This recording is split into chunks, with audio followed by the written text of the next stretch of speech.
शाम का वक्त था।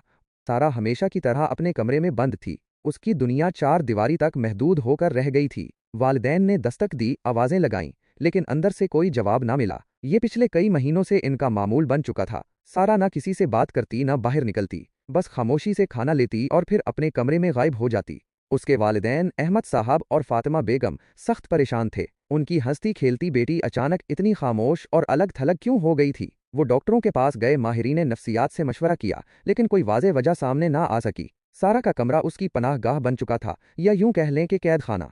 फातिमा बेगम अक्सर सारा के कमरे के बाहर बैठकर रोती रहते, मेरी बच्ची को क्या हो गया है। अहमद साहब उन्हें तसल्ली देते, लेकिन खुद भी अंदर से टूट चुके थे। उन्होंने सारा को खुश करने की हर मुमकिन कोशिश की, नए कपड़े लाए, उसकी पसंद की चीज़ें लाए, लेकिन सारा पर किसी चीज़ का असर न होता। एक दिन अहमद साहब ने फैसला किया कि वो आज सारा से बात करके रहेंगे। वो सारा के कमरे में दाखिल हुए तो देखा कि सारा खिड़की के पास बैठी खाली नज़रों से बाहर देख रही थी। अहमद साहब उसके पास जाकर बैठ गए और नरमी से उसका हाथ थाम लिया। सारा, मेरी बच्ची, क्या बात है, तुम हमसे क्यों दूर हो रही हो। अहमद साहब की आवाज़ भरा गई थी। सारा ने आहिस्ता से अपना हाथ छुड़ाया और कहा, मैं ठीक हूँ अब्बू। नहीं, तुम ठीक नहीं हो। हम जानते हैं कि तुम किसी तकलीफ में हो। प्लीज़ हमसे शेयर करो, हम तुम्हारे वालिदैन हैं।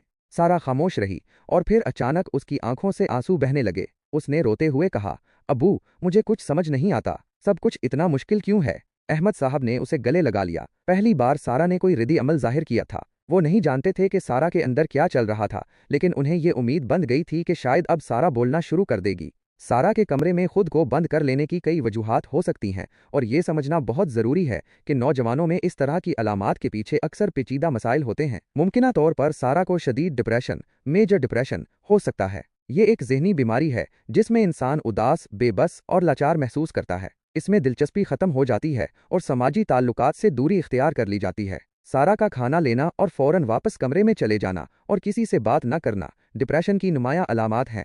इसके अलावा सारा को समाजी इज़्तिराब, सोशल एंग्जाइटी भी हो सकता है। इसकी वजह से उसे लोगों से मिलने जुलने या बातचीत करने में शदीद घबराहट महसूस होती होगी, ख़ास तौर पर इस उम्र में जब नौजवान खुद को पहचानने की कोशिश कर रहे होते हैं। उसे ये खौफ हो सकता है कि लोग इसके बारे में क्या सोचेंगे या उसे कैसे परखेंगे।